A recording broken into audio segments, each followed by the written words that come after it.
बिस्मिल्लाहिर्रहमानिर्रहीम। क़यामत और उसकी निशानियाँ। क़यामत का मतलब वो दिन जिस दिन पूरी दुनिया ख़त्म हो जाएगी। आज हम दुनिया की रंगो रौनक में ऐसे खो गए हैं कि अपनी मौत और आखिरत को भूल बैठे हैं।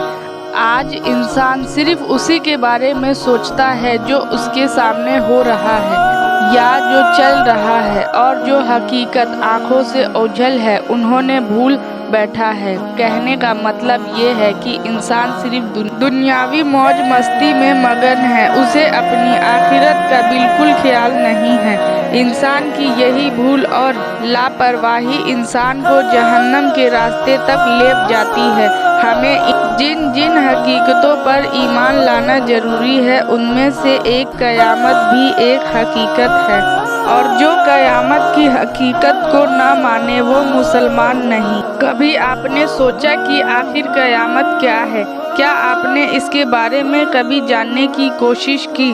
अल्लाह ने हमारी हिदायत के लिए कुरान मजीद नाजिल फरमाया। उसमें जगह जगह अलग अलग अंदाज में क़यामत के बयान मौजूद है। हमें वक्त निकाल कर कुरान में मौजूद क़यामत के बारे में जो बयान मौजूद है उन्हें पढ़कर समझना चाहिए कि आखिरकार क़यामत के दिन हमारा क्या हाल होगा। सूरह जिलजाल में अल्लाह ने फरमाया, जब जमीन पूरी ताकत से हिला दी जाएगी और जमीन पर से पल पल में उसमें मौजूद सारी चीज़ें ख़त्म होने लगेगी। उस क़यामत के दिन इंसान कहेगा, ये क्या हो रहा है? ज़मीन को क्या हो गया? उस दिन अल्लाह पाक के हुक्म से ज़मीन अपनी सारी खबरें बयान कर देगी। लोग अपनी अपनी कब्रों से निकलकर एक जगह जमा होंगे। वहाँ उनके आमाल दिखाए जाएंगे जो उन्होंने दुनिया में किए होगा। उस दिन हर चीज़ का हिसाब होगा, हर नेकी और बादी का हिसाब होगा। मतलब ये कि इंसान ये न समझ बैठे कि दुनिया में जो चाहे कर गुजरे, कोई हिसाब किताब लेने वाला कोई नहीं। मगर क़यामत के दिन हर काम जो आपने दुनिया में किया उसका हिसाब होगा। क़यामत के बारे में सूरह हज में फरमाया, क़यामत के दिन बड़ा खौफनाक होगा। उस दिन इतनी घबराहट होगी कि दूध पिलाने वाली अपने प्यारे दूध पीते बच्चे को भी भूल जाएगी। यहाँ तक कि पेट में से बच्चे गिर जाएंगे। लोग मदहोश दिखाई देंगे, लेकिन वो किसी नशे में नहीं होंगे, बल्कि क़यामत के झटके से उनके दिल पर ऐसा असर होगा कि वो सब कुछ भूल जाएंगे। उस दिन अल्लाह का ऐसा अजाब देखने को मिलेगा, उसके बारे में सोचते ही रोंगटे खड़े हो जाए। सूरह हक में फरमाया, जब पहली बार सूढ़ एक सींग फूंका जाएगा तो एक ही चोट में जमीन पर पहाड़ टूट टूट कर बिखर जाएंगे और क़यामत आ जाएगी। आसमान फट जाएगा और बिखर जाएगी। उसके किनारों पर फरिश्ते होंगे। उस दिन 8 फरिश्ते अल्लाह के अर्श को उठाए होंगे। उस दिन सभी अल्लाह के सामने पेश किए जाएंगे। तुम्हारा कोई राज अल्लाह से छुपा न रहेगा। दूसरी बार जब सूर फूंका जाएगा तो रूहें अपने अपने बदन में वापस आ जाएगी।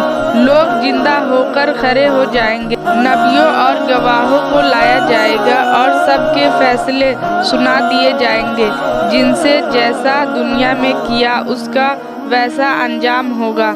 सूरह यासीन में फरमाया कि क़यामत के दिन लोगों के मुंह बंद कर दिए जाएंगे। वो कुछ बोल नहीं सकेंगे, सिर्फ उनके हाथ पैर बात करेंगे और गवाही देंगे कि हमने ज़मीन पर ये काम किए। इस आयत से पता चलता है कि आदमी अपने गुनाह लोगों से छुपा सकता है, लेकिन अपने आप से नहीं छुपा सकता। यही वजह है कि जिसके बदन का हर हिस्सा जिस खिलाफ क़यामत में गवाही देगा, सब गवाही उनके खिलाफ होगी। इंसान के हर गुनाह का हिसाब अल्लाह के पास रहेगा, भले ही उनसे दुनिया में कितनी ही लोगों से अपना गुनाह छुपाया हो। क़यामत के आने से पहले हमें उनकी कई निशानियाँ दुनिया में دیکھنے کو مل جائے گی جو بہت ہی خوفناک ہوگی۔ کچھ نشانیاں آج بھی ہم دنیا میں دیکھ رہے ہیں، لیکن لوگ اپنی حرکتوں سے باز نہیں آ رہے اور گناہ پر گناہ کیے جا رہے ہیں۔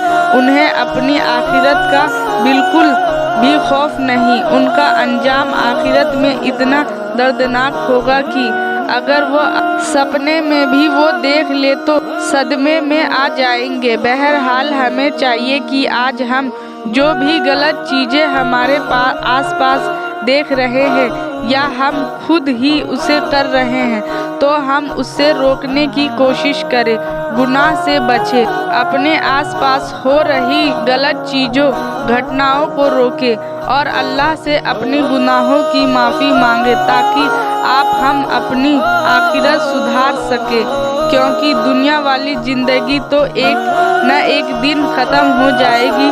کوئی دنیا میں امر نہیں رہ سکتا، لیکن ان کے بعد کی جو زندگی ہے وہی انسان کی اصلی زندگی ہے۔ اس لیے اللہ سے دعا کرتے رہیں، نماز قائم رکھیں اور گناہوں سے بچیں۔ اللہ حافظ۔